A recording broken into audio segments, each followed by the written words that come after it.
إن الحمد لله نحمده ونستعينه ونستغفره ونعوذ بالله من شرور أنفسنا ومن سيئات أعمالنا من يهده الله فلا مضل له ومن يضلل فلا هادي له وأشهد أن لا إله إلا الله وحده لا شريك له وأشهد أن محمدا عبده ورسوله اللهم صل على محمد وعلى آل محمد كما صليت على إبراهيم وعلى آل إبراهيم إنك حميد مجيد اللهم بارك على محمد وعلى آل محمد كما باركت على إبراهيم وعلى آل إبراهيم إنك حميد مجيد يا أيها الذين آمنوا اتقوا الله حق تقاته ولا تموتن إلا وأنتم مسلمون يا أيها الناس اتقوا ربكم الذي خلقكم من نفس واحدة وخلق منها زوجها وبث منهما رجالا كثيرا ونساء واتقوا الله الذي تساءلون به والأرحام إن الله كان عليكم رقيبا أما بعد فإن أصدق الحديث كتاب الله وأحسن الهدي هدي محمد صلى الله عليه وسلم وشر الأمور محدثاتها وكل محدثة بدعة وكل بدعة ضلالة وكل ضلالة في النار. ഏറെ ബഹുമാനം നിറഞ്ഞ സത്യവിശ്വാസിനികളെ, അല്ലാഹു സുബ്ഹാനഹു വ തആലയുടെ വിധിവിലക്കുകൾ ജീവിതത്തിൻ്റെ എല്ലാ മേഖലകളിലും പാലിച്ചുകൊണ്ട് ജീവിതത്തെ ചിട്ടപ്പെടുത്തണേ എന്ന് സ്വയം ബാധ്യതയുള്ളതോടൊപ്പം നിങ്ങളെ ഓരോരുത്തരെയും ഓർമ്മപ്പെടുത്തുകയാണ്, വസിയത്ത് ചെയ്യുകയാണ്. നാഥൻ അനുഗ്രഹിക്കുമാറാകട്ടെ. വളരെ തിരക്കേറിയ ജീവിതമാണ് നമ്മൾ ഓരോരുത്തരും ജീവിച്ചു കൊണ്ടിരിക്കുന്നുള്ളത്. ഒരു കാര്യത്തിൽ നിന്ന് മറ്റൊരു കാര്യത്തിലേക്ക് ഒരു ഇടതടവുമില്ലാതെ സഞ്ചരിച്ചു കൊണ്ടിരിക്കുകയാണ് നമ്മൾ ഓരോരുത്തരും. എന്നാൽ നമ്മുടെ ഈ യാത്രക്കിടയിൽ നമ്മുടെ നന്മകൾക്ക് വിലങ്ങ് തടിയാകുന്ന, നമ്മുടെ ജീവിതത്തിലേക്ക് പ്രയാസങ്ങളെ, പ്രതിസന്ധികളെ, ദുരിതങ്ങളെ വലിച്ചു കൊണ്ടുവരുന്ന, തിന്മയെ വലിച്ചു കൊണ്ടുവരുന്ന ഒരു ദുസ്വഭാവമാണ് ധൃതി എന്നുള്ളത്. അല്ലാഹു സുബ്ഹാനഹു വ തആല മനുഷ്യരുടെ വിശേഷണമായി കൊണ്ട് പറഞ്ഞത് വകാനൽ ഇൻസാനു അജൂല, മനുഷ്യൻ അവൻ ഏറെ തിടുക്കം കൂട്ടുന്നവനാണ് എന്നതാണ്. മനുഷ്യന്റെ സ്വഭാവം ധൃതിയുള്ള ഒരു സ്വഭാവമാണ് മനുഷ്യൻ്റേത് എന്നാണ് അല്ലാഹു സുബ്ഹാനഹു വ തആല വിശുദ്ധ ഖുർആനിൽ സൂചിപ്പിക്കുന്നത്. നമ്മൾ മനസ്സിലാക്കേണ്ടത് ധൃതി മൂലം നമ്മുടെ ഒരുപാട് നന്മകൾ നഷ്ടപ്പെട്ടു പോകും എന്ന് പ്രവാചകന്റെ തിരുവചനങ്ങൾ തെളിവാണ്. അതോടൊപ്പം തന്നെ നമ്മുടെ ജീവിതത്തിൽ നമുക്ക് ഒരുപാട് ദുരിതങ്ങൾ ധൃതി വരുത്തി വെക്കുമെന്നതിൽ യാതൊരു സംശയവും നമുക്കില്ല. നമ്മുടെ ജീവിതത്തിൻ്റെ അനുഭവങ്ങൾ എടുത്തു നോക്കിയാൽ അത് നമുക്കൊരു പാഠമായി ഉൾക്കൊള്ളാൻ സാധിക്കുമെന്നുള്ളതാണ്. എന്നാൽ നമ്മൾ മനസ്സിലാക്കേണ്ടത് ധൃതി മൂലം നമ്മുടെ ദീനിൽ, നമ്മൾ നിലകൊള്ളുന്ന ദീനിലുണ്ടാകുന്ന, നമ്മുടെ ഈമാനിനുണ്ടാകുന്ന മാറ്റങ്ങൾ നമ്മൾ തിരിച്ചറിയേണ്ടതുണ്ട്. അതിൽ ഒന്നാമതായി നമ്മൾ ഏറെ ശ്രദ്ധിക്കേണ്ടത് ഇന്ന് പല ആളുകളും സോഷ്യൽ മീഡിയകളിലും അല്ലാതെയും പറഞ്ഞുകൊണ്ടിരിക്കുന്ന ചില വാചകങ്ങളാണ്. ഒരു മുസ്ലിമിനെ കുറിച്ച് ചില ആളുകൾ പറയുന്നത് അവൻ്റെ ചില വാചകങ്ങൾ എടുത്തുദ്ധരിച്ചുകൊണ്ട് അവൻ കാഫിറാണ് എന്ന് മുദ്രകുത്തുന്നു. ധൃതിയിൽ അവൻ്റെ വിശദാംശങ്ങൾ തിരിച്ചറിയാതെ ഏതടിസ്ഥാനത്തിലാണ് അവൻ പറഞ്ഞത്, എന്തു മാനദണ്ഡത്തിലാണ് അവൻ പറഞ്ഞത് എന്നൊന്നും അളന്നു നോക്കാതെ അവൻ പറഞ്ഞ മാത്രയിൽ അവൻ കാഫിറാണ് എന്ന് വിധികുത്തുക. അവൻ മുബ്തദിആണ്, അവൻ സലഫിന്റെ മൻഹജിൽ നിന്ന് പുറത്താണ്, അവൻ സലഫിയല്ല, അവൻ ബിദ്അത്തിന്റെ ആളാണ് എന്നിങ്ങനെ ജനങ്ങളുടെ വിഷയത്തിൽ വിധി പറയുക, ധൃതിപ്പെട്ട് വിധി പറയുക എന്നുള്ളത് ഏറെ ഗൗരവത്തിൽ കാണേണ്ട വിഷയമാണ്. കാരണം നമ്മൾ ഒരു മുസ്ലിമിനെ അവൻ്റെ ദീനിൽ നിന്ന് പുറത്താക്കുകയാണ് നമ്മൾ ചെയ്യുന്നുള്ളത്. പ്രവാചകൻ സല്ലല്ലാഹു അലൈഹി വസല്ലമയും സ്വഹാബത്തും ഒരുമയിൽ ജീവിച്ച ആളുകളാണ്. പരമാവധി സ്നേഹത്തോടുകൂടി ജനങ്ങളെ അടുപ്പിക്കാനാണ് അവർ പരിശ്രമിച്ചത് എങ്കിൽ ഇന്ന് ചില ആളുകൾ ശ്രമിക്കുന്നത് ചില തെറ്റുകൾ ചൂണ്ടിക്കാണിച്ചുകൊണ്ട് അവരെ ബിദ്അത്തായി മുദ്രകുത്തുന്ന, അവരെ ബിദ്അകളായി ചാപ്പകുത്തുന്ന അവസ്ഥകൾ നമ്മൾ കണ്ട് വരുന്നുണ്ട് എന്നത് ഏറെ വേദനാജനകമാണ്. ഇവിടെ നമ്മൾ മനസ്സിലാക്കേണ്ടത് ഇബ്നു ഉമർ റളിയല്ലാഹു അൻഹു ഉദ്ധരിക്കുന്ന ഒരു ഹദീസ്, റഅയ്തു റസൂലല്ലാഹി സ്വല്ലല്ലാഹു അലൈഹി വസല്ലം, ഞാൻ പ്രവാചകനെ കണ്ടു, പ്രവാചകൻ യതൂഫു ബിൽ കഅബ, പ്രവാചകൻ കഅബയിൽ തവാഫ് ചെയ്യുകയാണ്. ആ സന്ദർഭത്തിൽ പ്രവാചകൻ ആ കഅബയിലേക്ക് നോക്കിക്കൊണ്ട് പറയുന്നുണ്ട്, മാ അത്യബക് വ അത്യബ റീഹക്, അല്ലയോ കഅബ, നീ എത്ര ഭംഗിയുണ്ട്, നീ എത്ര നല്ലതാണ്, നിന്റെ പരിമളം അത് എത്രയോ ഉന്നതമാണ് എന്ന് പ്രവാചകൻ സല്ലല്ലാഹു അലൈഹി വസല്ലമ കഅബയെ നോക്കി പറയുന്നുണ്ട്. എന്നിട്ട് പ്രവാചകൻ വീണ്ടും പറയുകയാണ്, മാ അഅലമക് വ അഅലമ ഹുർമതക്, നിന്റെ അഭിമാനം അത് എത്രയോ ഉന്നതമാണ്, നിന്റെ അഭിമാനത്തിന് ക്ഷതം വരുത്തുക എന്നത് ഏറെ ഗൗരവമുള്ള കാര്യമാണ് എന്ന് പ്രവാചകൻ സല്ലല്ലാഹു അലൈഹി വസല്ലമ പറയുന്നു. എന്നിട്ട് പ്രവാചകൻ പറയുന്ന വിഷയം നമ്മൾ ഏറെ ശ്രദ്ധയോടുകൂടി ശ്രവിക്കേണ്ട ഒരു കാര്യമാണ്. വല്ലദീ നഫ്സു മുഹമ്മദിൻ ബിയദി, എന്റെ നഫ്സ് ആരുടെ കയ്യിലാണോ അവൻ തന്നെയാണ് സത്യം. പ്രവാചകൻ സത്യം ചെയ്തുകൊണ്ട് പറയുകയാണ്, ലഹുർമത്തുൽ മുഅ്മിനി അഅ്ലമു ഇൻദല്ലാഹി ഹുർമതൻ മിൻക. കഅബയെ നോക്കിക്കൊണ്ട് പ്രവാചകൻ പറഞ്ഞത്, അല്ലയോ കഅബ, നിന്നെക്കാളും എത്രയോ ഉത്തമം, നിന്നെക്കാളും എത്രയോ ഉത്തമമായ അഭിമാനമുള്ളത് ഒരു മനുഷ്യനാണ്. അതുകൊണ്ട് മുസ്ലിമായ മനുഷ്യന്റെ അഭിമാനത്തിന് ക്ഷതം വരുത്തുക എന്നത് കഅബയെ ക്ഷതം വരുത്തുന്നതിന് തുല്യമാണ് എന്നാണ് പ്രവാചകൻ സല്ലല്ലാഹു അലൈഹി വസല്ലമയുടെ വാക്കുകളിൽ നിന്ന് നമ്മൾ മനസ്സിലാക്കേണ്ടത്. അതുകൊണ്ട് സുഹൃത്തുക്കളെ, നമ്മൾ ഒരു മുസ്ലിമിനെ അത്തരത്തിൽ ആ രൂപത്തിൽ നമ്മൾ പറയുന്നുണ്ട് എങ്കിൽ നമ്മൾ മനസ്സിലാക്കേണ്ടത് അത് കഅബയെ മോശമാക്കുന്നതിന് തുല്യമായിട്ടാണ് പ്രവാചകൻ സല്ലല്ലാഹു അലൈഹി വസല്ലമ എണ്ണിയിട്ടുള്ളത്. അതുകൊണ്ട് ധൃതിയിൽ ഒരാളുടെ വിഷയത്തിലും നമ്മൾ വിധി പറയാൻ പോകരുത്. ഒരാളുടെ വിഷയത്തിലും അവൻ ശരിയല്ല, അല്ലെങ്കിൽ ഇന്ന ആളുകൾ ശരിയല്ല, ഇന്ന ടീം ശരിയല്ല എന്ന് നമ്മൾ പറയാൻ എത്രമാത്രം നമുക്ക് അറിവുണ്ട് എന്ന് നാം ആദ്യം ചിന്തിക്കേണ്ടതുണ്ട്. അല്ല എങ്കിൽ നമ്മുടെ ദീനിന് അത് ബാധിക്കും, നമ്മുടെ ഈമാനിനെ അത് ബാധിക്കുമെന്നതിൽ യാതൊരു സംശയവുമില്ല എന്ന് നമ്മൾ തിരിച്ചറിയേണ്ടതുണ്ട്. അതുകൊണ്ട് നമ്മൾ മനസ്സിലാക്കേണ്ടത് ജനങ്ങളെ കൂട്ടിപ്പിടിക്കാൻ, ജനങ്ങളെ ഒത്തൊരുമയിൽ കൊണ്ടുപോകാൻ, മുസ്ലിമീങ്ങളെ ഒരു കുടക്കീഴിൽ കൊണ്ടുപോകാനാണ് നമ്മൾ ശ്രമിക്കേണ്ടത്.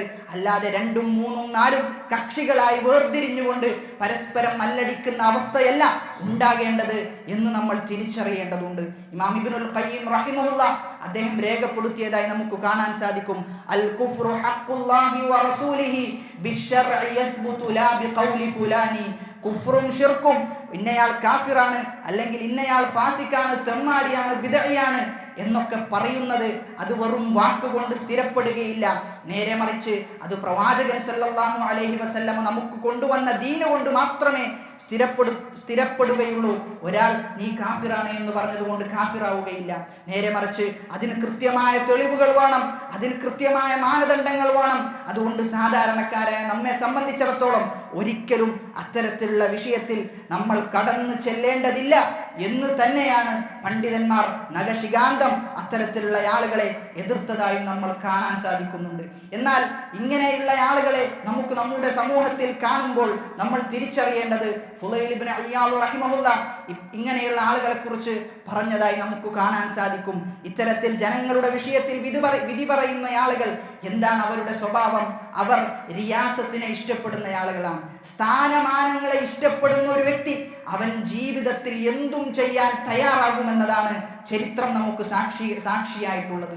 സ്ഥാനമാനം ഇഷ്ടപ്പെടുന്ന ഒരു വ്യക്തി അവൻ അസൂയുള്ളവനാകും, അവൻ അക്രമിയാകും. അങ്ങനെ അവൻ ജനങ്ങളുടെ ഉയൂബുകൾ, ജനങ്ങളുടെ പോരായ്മകളെ കണ്ടെത്തി ആ പോരായ്മകൾ ജനങ്ങൾക്ക് മുമ്പിൽ പറയുന്ന ഒരവസ്ഥയുണ്ടാകുമെന്നാണ് അദ്ദേഹം പറയുന്നത്.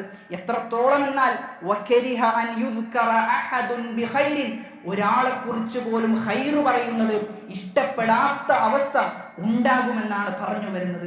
അതുകൊണ്ട് നമ്മൾ ആരെക്കുറിച്ചും ഒന്നും പറയാൻ നമ്മൾ ആയിട്ടില്ല എന്ന് നമ്മൾ തിരിച്ചറിയേണ്ടതുണ്ട് എന്നാണ്. ദീനിന്റെ ബാലപാഠങ്ങൾ പോലും അറിയാത്ത ഒരു വ്യക്തി അദ്ദേഹം മറ്റൊരാളെ കുറിച്ച് പറയുന്നത് നീ ദീനിന് പുറത്താണ്, അല്ലെങ്കിൽ നീ ദീനിന്റെ ചിട്ടകൾ ശരിയായി ചെയ്യുന്നില്ല എന്ന് എങ്ങനെയാണ് സുഹൃത്തുക്കളെ നമുക്ക് പറയാൻ സാധിക്കുക? അള്ളാഹുവിന്റെ ദീനിന്റെ വിഷയത്തിൽ ഗൗരവം നമുക്കുണ്ടാകേണ്ടതുണ്ട്. അത് ഞാനും നിങ്ങളുമല്ല സംസാരിക്കേണ്ടത്, നേരെ മറിച്ച് അത്തരത്തിലുള്ള വിഷയം സംസാരിക്കേണ്ടത് ഉന്നതന്മാരായ പണ്ഡിതന്മാരാണ് എന്ന തിരിച്ചറിവ് ആദ്യം നമുക്കുണ്ടാകേണ്ടതുണ്ട്. ഇമാം ഇബ്നു ബാസ് റഹിമഹുല്ലയുടെ സമകാലീനനായ ഒരു വ്യക്തി മുഹമ്മദുൽ ഗസാലി എന്ന് പറയുന്ന ഒരുപാട് പണ്ഡിതന്മാർ മുഹമ്മദുൽ ഗസാലിയെ കുറിച്ച് പറഞ്ഞത് അദ്ദേഹം ഇസ്ലാമിൽ നിന്ന് തന്നെ പുറത്തുപോയി എന്ന് ഒരുപാട് പണ്ഡിതന്മാർ വിധി പറഞ്ഞ വ്യക്തിയാണ്. എന്നാൽ ഇബ്നു ബാസ് റഹിമഹുല്ലയുടെ അടുക്കലേക്ക് അദ്ദേഹം വന്നപ്പോൾ ഇബ്നു ബാസ് റഹിമഹുല്ല അദ്ദേഹത്തെ കൂട്ടിക്കൊണ്ടുപോയി റൂമിലേക്ക് കൂട്ടിക്കൊണ്ടുപോയിട്ട് അദ്ദേഹത്തോട് വളരെ നസീഹത്തോടുകൂടി പറഞ്ഞു കൊടുത്തു, താങ്കൾ എഴുതിയ ഗ്രന്ഥത്തിൽ ഇന്ന ഇന്ന പിശകുകളുണ്ട്, അത് താങ്കൾ തിരുത്തണം, അത് താങ്കൾ തിരുത്താൻ ബാധ്യസ്ഥനാണ് എന്ന് വളരെ നസീഹത്തോടുകൂടി വളരെ സൗമ്യതയോടുകൂടി അദ്ദേഹത്തോട് പറഞ്ഞു എന്നാണ്. അദ്ദേഹത്തിന് മുഹമ്മദുൽ ഗസാലിക്ക് രാത്രി ഒരു മീറ്റിങ്ങിന് എത്തിച്ചേരേണ്ടതുണ്ടായിരുന്നു. എന്നാൽ അദ്ദേഹം ആ മീറ്റിങ്ങിന് എത്തിച്ചേരാതെ വൈകിയാണെന്ന് അദ്ദേഹം ആ മീറ്റിങ്ങിലേക്ക് എത്തുന്നുള്ളത്. ആ സമയത്ത് അദ്ദേഹം പറയുന്നുണ്ട്, ഞാൻ ഇന്നൊരു മനുഷ്യനെ കണ്ടുമുട്ടി, ഞാൻ ഒരിക്കലും വിചാരിച്ചിട്ടില്ല അദ്ദേഹം ഈ രൂപത്തിൽ എന്നോട് പെരുമാറുമെന്ന്. ഞാൻ വിപരീതമാണ് വിചാരിച്ചത്. പക്ഷേ അദ്ദേഹം വളരെ നസീഹത്തോടുകൂടി എന്നോട് കാര്യങ്ങൾ അവതരിപ്പിച്ചു.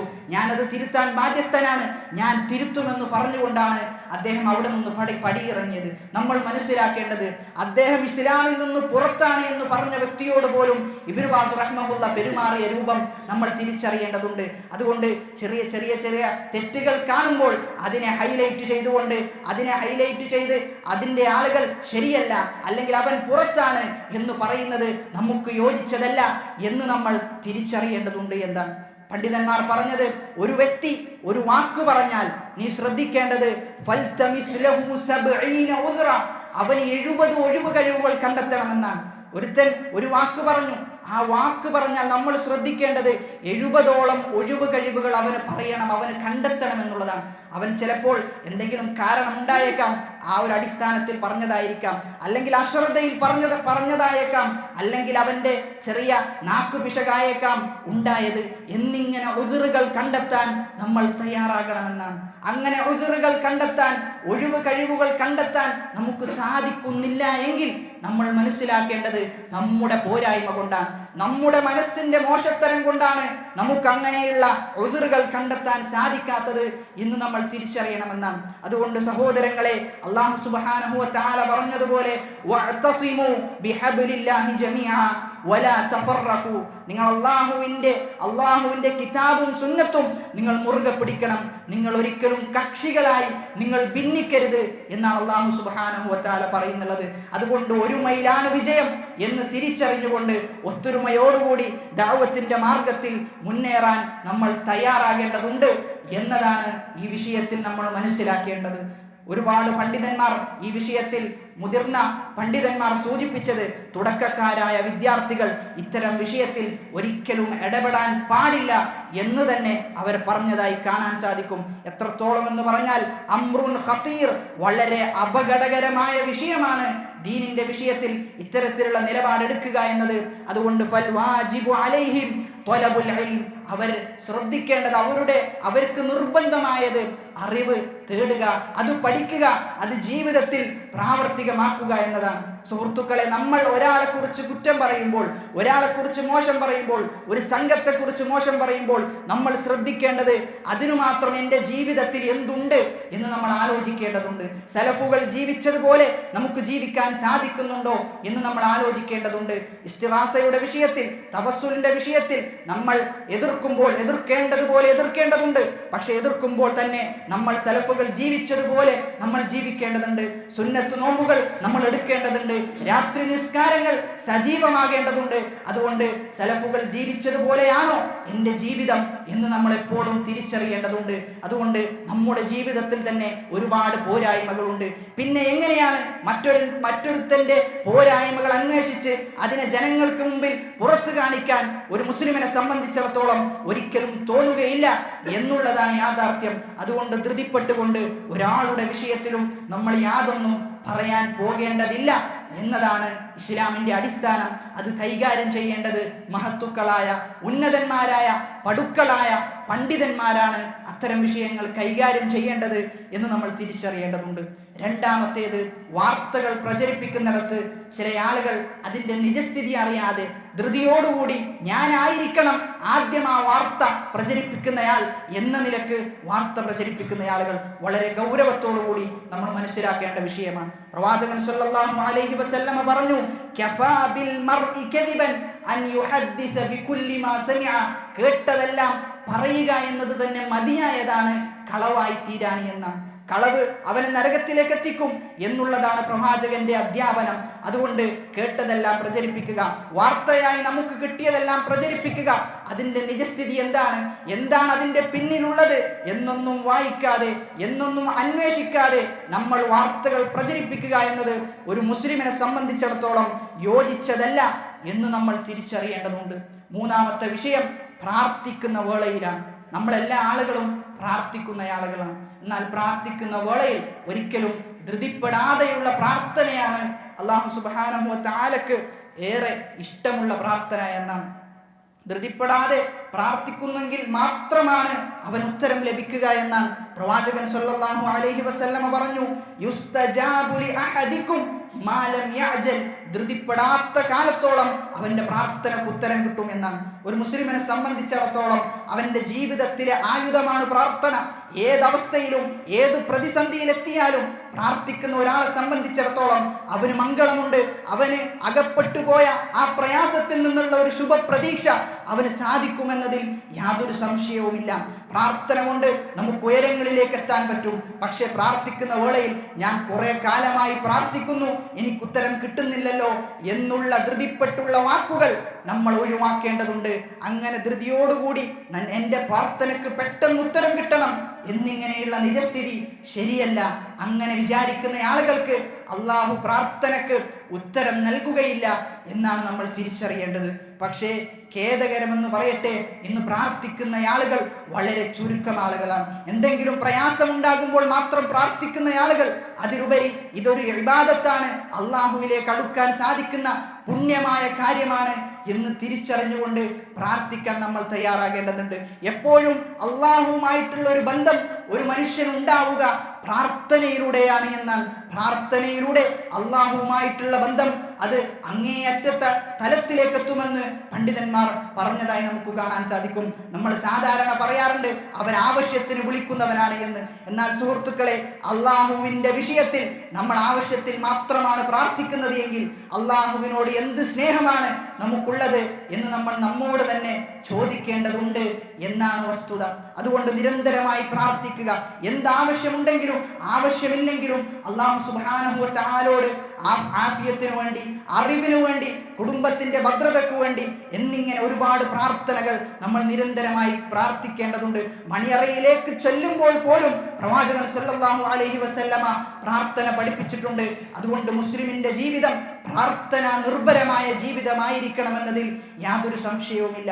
അങ്ങനെ ജീവിക്കുമ്പോൾ മാത്രമാണ് നമ്മൾ അല്ലാഹു സുബ്ഹാനഹു വ തആലയുമായി അടുക്കുകയും ആ ഈമാനിന്റെ ആസ്വാദനം നമുക്ക് നുകരാൻ സാധിക്കുകയും ചെയ്യുകയുള്ളൂ എന്നതാണ്. നാലാമതായി ശ്രദ്ധിക്കേണ്ട വിഷയം ത്വലാഖ് ചൊല്ലുന്നിടത്താണ്. ചെറിയ പ്രശ്നമുണ്ടാകുമ്പോൾ ധൃതിപ്പെട്ട് ത്വലാഖ് ചൊല്ലുന്ന ആളുകൾ, ക്ഷമിക്കാൻ തയ്യാറാകാത്ത ആളുകൾ, പക്വമായി പെരുമാറാൻ അറിയാത്ത ആളുകൾ. പ്രവാചകൻ സല്ലല്ലാഹു അലൈഹി വസല്ലമ പറഞ്ഞു, ലാ യഫ്റഖു മുഅ്മിനുൻ മുഅ്മിന ഇൻ കരിഹ മിൻഹാ ഖുലുഖ റദിയ മിൻഹാ ആഖർ. ഒരു മുഅ്മിൻ മറ്റൊരു മുഅ്മിനത്തിന്, ഒരു ഭാര്യ ഒരു ഭർത്താവിന്റെ വിഷയത്തിൽ ഒരു സ്വഭാവത്തിൽ വെറുപ്പുണ്ട് എങ്കിൽ മറ്റൊരു സ്വഭാവത്തിൽ ഭർത്താവിൻ്റെ വിഷയത്തിൽ അവൾ തൃപ്തിപ്പെടും. ഭർത്താവിന് ഭാര്യയുടെ ഒരു സ്വഭാവം ഇഷ്ടമല്ല എങ്കിൽ മറ്റുള്ള ഒരുപാട് നല്ല ഇഷ്ടമുള്ള സ്വഭാവങ്ങൾ ഉണ്ടായേക്കാം. അതുകൊണ്ട് പോസിറ്റീവായ കാര്യങ്ങൾ കണ്ടുകൊണ്ട് നെഗറ്റീവിനെ അതിൻ്റെ പിന്നിലാക്കാൻ നമുക്ക് സാധിക്കേണ്ടതുണ്ട് എന്നതാണ് പ്രവാചകൻ സല്ലല്ലാഹു അലൈഹി വസല്ലമയുടെ അധ്യാപനം. അതുകൊണ്ട് ധൃതിപ്പെട്ട് ത്വലാഖ് ചൊല്ലുക എന്നത് ഒരിക്കലും ഒരു മുസ്ലിമിന് ഭൂഷണമല്ല എന്ന് നമ്മൾ മനസ്സിലാക്കേണ്ടതുണ്ട്. വളരെ ക്ഷമാലുവായിരിക്കണം ഒരു മുസ്ലിം. വളരെ അവധാനതയോടുകൂടി ഇടപെടുന്നവനാണ് ഒരു മുസ്ലിം എന്നുള്ളതാണ് പ്രവാചകന്റെ ജീവിതത്തിൽ നിന്ന് നമുക്ക് മനസ്സിലാക്കാൻ സാധിക്കുന്നത്. എന്നാൽ നമ്മൾ മുന്നേറേണ്ട ഒരിടമുണ്ട്. ജീവിതത്തിന്റെ എല്ലാ മേഖലകളിലും അവധാനതയോടുകൂടിയും വിവേകത്തോടുകൂടിയും ഇടപെടേണ്ടവനാണ് മുസ്ലിം. എന്നാൽ നമ്മൾ ധൃതിപ്പെടേണ്ട ഒരു ഇടം, ആ ഇടത്തിൽ നമ്മൾ ധൃതിപ്പെടാറില്ല എന്നതാണ് യാഥാർത്ഥ്യം. അല്ലാഹു സുബ്ഹാനഹു വ തആല പറഞ്ഞു, വസാരിഉ ഇലാ മഗ്ഫിറത്തിൻ മിർ റബ്ബിക്കും, നിങ്ങൾ അല്ലാഹുവിന്റെ പാപമോചനത്തിലേക്ക് നിങ്ങൾ മുന്നേറുക എന്ന് പറഞ്ഞു.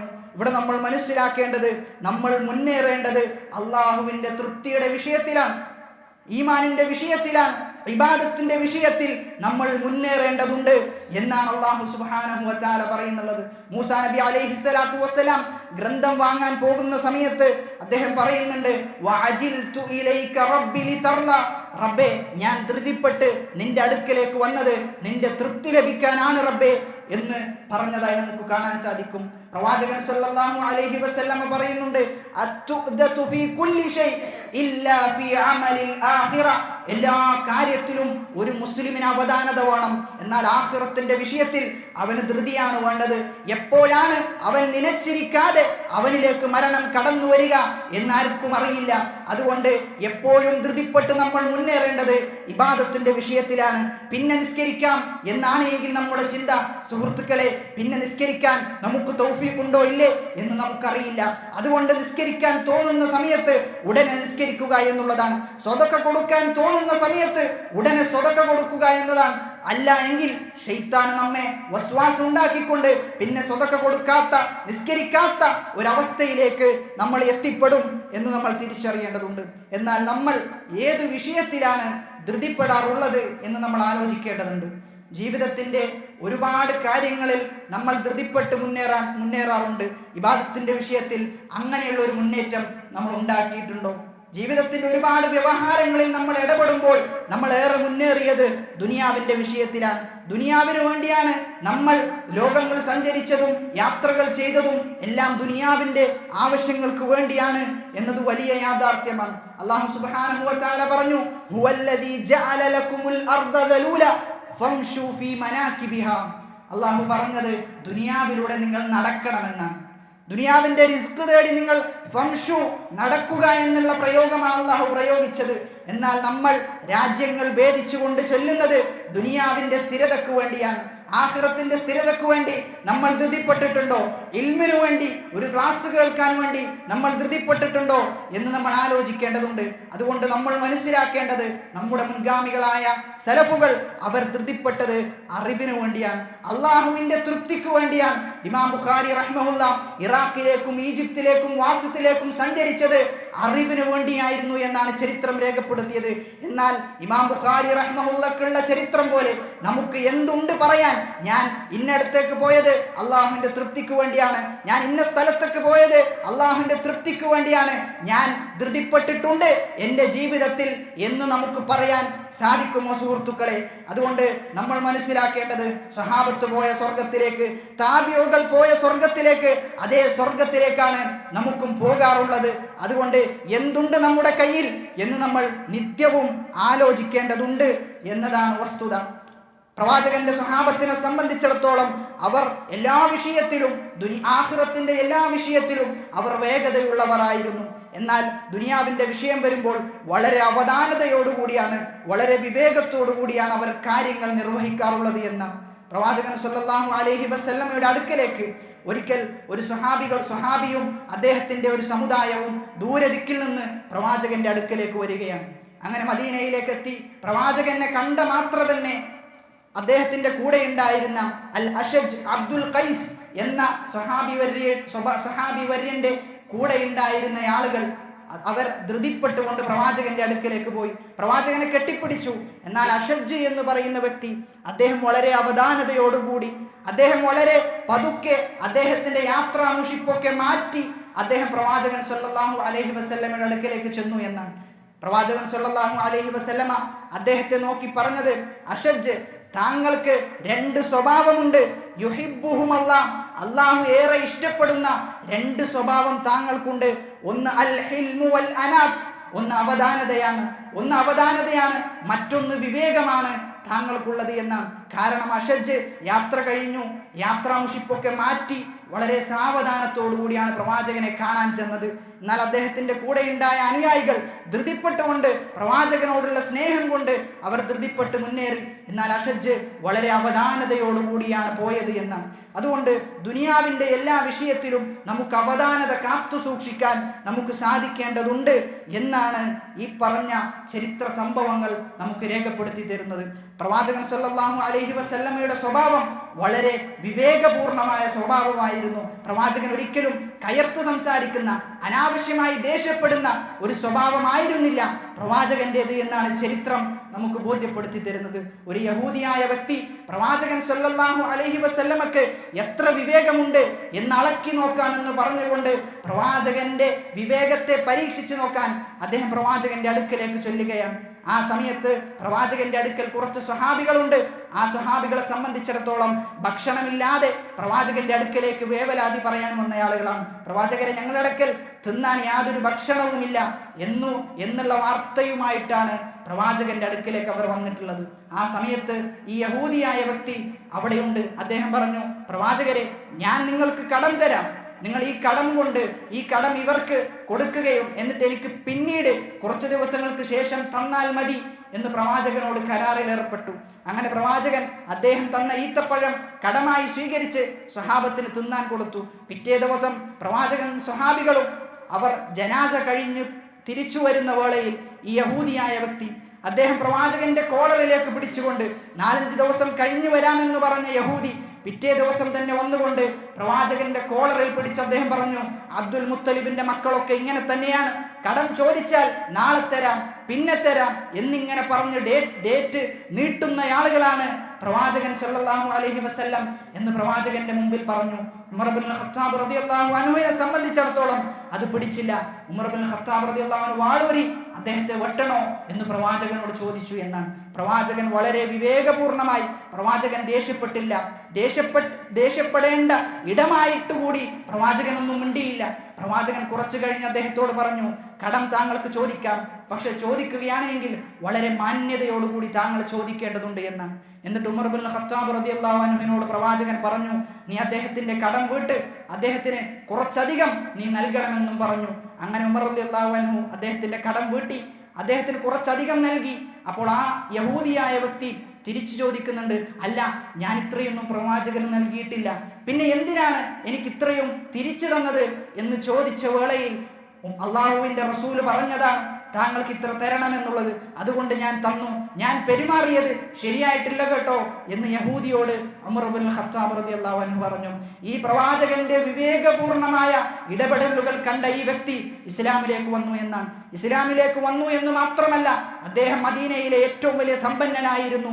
അദ്ദേഹം പറഞ്ഞു, പ്രവാചകൻ സല്ലല്ലാഹു അലൈഹി വസല്ലമയുടെ ഈ ദീനിലേക്ക് ഞാൻ ഒരുപാട് സംഭാവന ചെയ്യുകയാണ് എന്ന് പറഞ്ഞുകൊണ്ട് അദ്ദേഹത്തിന്റെ സമ്പത്തിൽ നിന്ന് പകുതിയോളം അദ്ദേഹം സംഭാവന ചെയ്തു എന്നാണ് ചരിത്രം. നമ്മൾ മനസ്സിലാക്കേണ്ടത് പ്രവാചകന്റെ വിവേകപൂർണമായ അവധാനതയോടുകൂടിയുള്ള ഇടപെടലുകൾ, പ്രവാചകൻ സല്ലല്ലാഹു അലൈഹി വസല്ലമയുടെ സ്വഭാവം ഒരു മനുഷ്യനെ, ഒരു യഹൂദിയായ മനുഷ്യനെ ഇസ്ലാമിലേക്ക് എത്തിച്ചിട്ടുണ്ട് എങ്കിൽ നമ്മൾ മനസ്സിലാക്കേണ്ടത് നമ്മുടെ സ്വഭാവം ആ രൂപത്തിലായി തീരേണ്ടതുണ്ട്.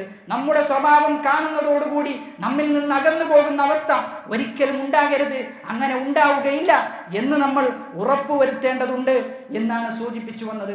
അതുകൊണ്ട് ഒരു മുസ്ലിം എല്ലാ വേളകളിലും അവൻ അവധാനതയോടുകൂടി പെരുമാറുന്ന, വിവേകത്തോടുകൂടി ഇടപെടുന്ന ആളാകേണ്ടതുണ്ട്.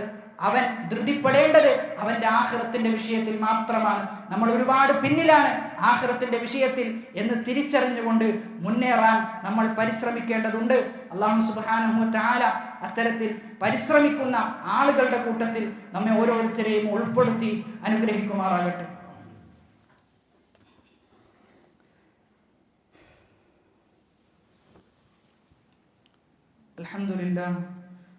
അൽഹംദുലില്ലാഹി റബ്ബിൽ ആലമീൻ വസ്സലാത്തു വസ്സലാമു അലാ റസൂലിഹിൽ അമീൻ വഅലാ ആലിഹി വസഹ്ബിഹി അജ്മഈൻ അമ്മാ ബഅദ്.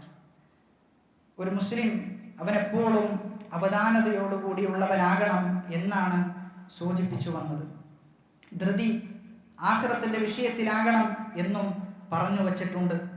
നമ്മൾ മനസ്സിലാക്കേണ്ടത് ഒരു മുസ്ലിമിനെ സംബന്ധിച്ചിടത്തോളം അവൻ്റെ ജീവിതത്തിലെ അവന് ഏറ്റവും കൂടുതൽ മനസമാധാനം നൽകുന്ന ഒരു കാര്യം എന്ത് എന്ന് ചോദിച്ചാൽ പ്രവാചകനും സ്വഹാബത്തിനും പറയാനുണ്ടായിരുന്ന മറുപടി അത് നിസ്കാരമാണ് എന്നതാണ്.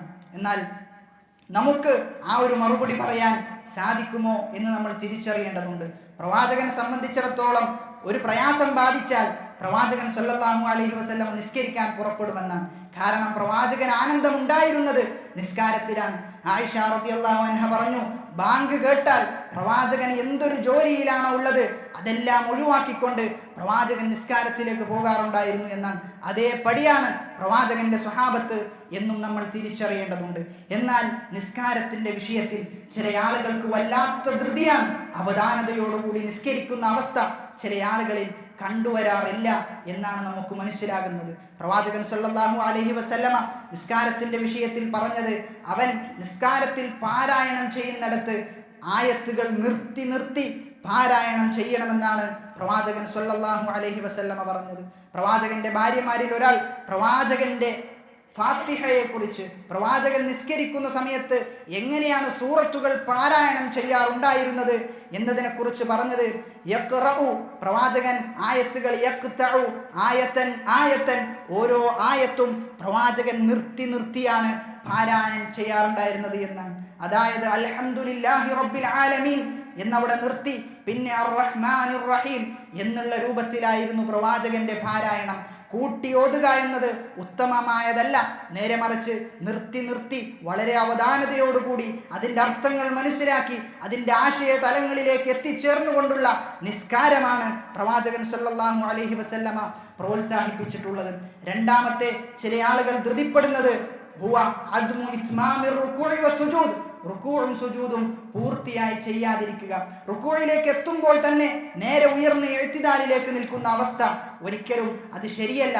നേരെ മറിച്ച് അവധാനതയോടുകൂടി റുകൂഇൽ അടങ്ങി ഒതുങ്ങി താമസിക്കേണ്ടതുണ്ട്, സുജൂദിൽ അടങ്ങി താമസിക്കേണ്ടതുണ്ട്. അടങ്ങി താമസിക്കുക എന്നത് നിസ്കാരത്തിന്റെ പ്രധാനപ്പെട്ട ഘടകങ്ങളിൽ ഒന്നാണ് എന്നാണ് പണ്ഡിതന്മാർ പഠിപ്പിച്ചിട്ടുള്ളത്. നമ്മൾ മനസ്സിലാക്കേണ്ടത് 50-60 വർഷം ജീവിച്ചിട്ട് നമ്മുടെ ഒരു നിസ്കാരം പോലും അല്ലാഹു സുബ്ഹാനഹു വ തആല നിസ്കരിച്ചിട്ടില്ല എന്ന് നമ്മൾ തിരിച്ചറിയുകയാണ് എങ്കിൽ എന്തായിരിക്കും നമ്മുടെ അവസ്ഥ എന്ന് നമ്മൾ ആലോചിക്കേണ്ടതുണ്ട്. ഒരിക്കലും തിരിച്ചു വന്നുകൊണ്ട് നിസ്കരിക്കാൻ നമുക്ക് സാധിക്കുകയില്ല. പ്രവാചകൻ സല്ലല്ലാഹു അലൈഹി വസല്ലമ തന്റെ തിരുവചനത്തിൽ പറഞ്ഞു, ഇന്നർ റജുല ലയുസല്ലി 60 സന, ഒരു മനുഷ്യൻ 60 വർഷം നിസ്കരിക്കും. ഒരു മനുഷ്യനെ കുറിച്ച് പ്രവാചകൻ പറയുകയാണ്, അവൻ 60 വർഷം നിസ്കരിക്കും. വമാ തുഖ്ബലു ലഹു സ്വലാ, 60 വർഷത്തിൽ നിസ്കരിച്ച ഒരു നിസ്കാരം പോലും അല്ലാഹു സുബ്ഹാനഹു വ തആല സ്വീകരിച്ചിട്ടുണ്ടാവുകയില്ല എന്നാണ്. എന്താണ് അതിന്റെ കാരണമായി പ്രവാചകൻ പഠിപ്പിച്ചത്? ലഅല്ലഹു യുതിമ്മു റുകൂഅ വലാ യുതിമ്മു സുജൂദ്, അവൻ റുകൂഅ് ചിലപ്പോൾ പൂർത്തിയാക്കും, പക്ഷെ സുജൂദ് അവൻ നേരാവണ്ണം ചെയ്യുകയില്ല. ചിലപ്പോൾ സുജൂദ് പൂർത്തിയായി ചെയ്യും, റുകൂഅ് പൂർത്തിയായി ചെയ്യുകയില്ല. അങ്ങനെയുള്ള ആളുകളുടെ നിസ്കാരം സ്വീകരിക്കുകയില്ല, അള്ളാഹുവിന് വേണ്ട എന്നാണ് പ്രവാചകൻ സല്ലല്ലാഹു അലൈഹി വസല്ലമ പറഞ്ഞത്. അതുകൊണ്ട് നമ്മൾ നിസ്കരിക്കേണ്ടത് പ്രവാചകൻ നിസ്കരിച്ചതുപോലെയാണ്. നമ്മൾ മനസ്സിലാക്കേണ്ടത് അള്ളാഹു സ്വീകരിക്കുന്നെങ്കിൽ സ്വീകരിച്ചാൽ മതി എന്നുള്ള ചിന്തയല്ല നമുക്ക് വേണ്ടത്. നേരെ മറിച്ച് അള്ളാഹു സ്വീകരിക്കണമെങ്കിൽ അത് അതേ പടി അതേ രൂപത്തിൽ നമ്മൾ നിർവഹിച്ചാൽ മാത്രമാണ് അള്ളാഹു സ്വീകരിക്കുക. അല്ലാതെ നമുക്ക് ഇഷ്ടമുള്ള പോലെ നിസ്കരിച്ച് അള്ളാഹു സ്വീകരിക്കണമെന്ന് പറയുന്നതിൽ യാതൊരു ന്യായവുമില്ല എന്ന് നമ്മൾ തിരിച്ചറിയേണ്ടതുണ്ട്. അതോടൊപ്പം തന്നെ ഏറെ ഗൗരവത്തോടു കൂടി ശ്രദ്ധിക്കേണ്ടത് ഇമാമിനെ മുൻകടക്കുക. ധൃതിപ്പെട്ട് ഇമാം അല്ലാഹു അക്ബർ എന്ന് പറയുമ്പോൾ തന്നെ ഇമാമിന് മുമ്പ് റുക്കൂയിലേക്ക് എത്തുന്ന അവസ്ഥ, ഇമാമിന് മുമ്പ് സുജൂദിലേക്ക് എത്തുന്ന അവസ്ഥ, അതൊരിക്കലും ശരിയല്ല. പ്രവാചകൻ സല്ലല്ലാഹു അലൈഹി വസല്ലമ അത് വിരോധിച്ചിട്ടുണ്ട്. കർശനമായി കൊണ്ട് തന്നെ പ്രവാചകൻ തൻ്റെ തിരുവചനത്തിൽ പറഞ്ഞു, അങ്ങനെ ചെയ്യാൻ പാടില്ല എന്ന് പറഞ്ഞതായി നമുക്ക് കാണാൻ സാധിക്കും. അതുകൊണ്ട് ഒരിക്കലും ഇമാമിന് മുൻകടക്കുന്ന അവസ്ഥ ഉണ്ടാകരുത്. നേരെ മറിച്ച് ഇമാം അല്ലാഹു അക്ബർ എന്ന് പറയുമ്പോൾ ആ റാഹ് നമുക്ക് എപ്പോഴാണോ കേൾക്കുന്നത് ആ സമയത്താണ് നമ്മൾ റുക്കൂയിലേക്ക് പോകേണ്ടത്. ഇമാം പോയി എന്ന് ഉറപ്പ് വരുത്തിയതിനു ശേഷമാണ് നമ്മൾ പോകേണ്ടത്. അതോടൊപ്പം ചില ആളുകൾ ഇമാമിന്റെ ഒപ്പം സുജൂദ് പോകുന്ന ആളുകൾ, ഇമാമിന്റെ ഒപ്പം റുക്കൂയിലേക്ക് പോകുന്ന ആളുകൾ, അതും വെറുക്കപ്പെട്ടതാണ് എന്നാണ് പണ്ഡിതന്മാർ പറഞ്ഞിട്ടുള്ളത്. അതുകൊണ്ട് ഇമാം റുക്കൂയിലേക്ക് എത്തിയതിനു ശേഷമായിരിക്കണം നമ്മൾ റുക്കൂയിലേക്ക് പോകേണ്ടത്. ഇമാം സുജൂദിലേക്ക് എത്തിയതിനു ശേഷമായിരിക്കണം നമ്മൾ സുജൂദിലേക്ക് പോകേണ്ടത്.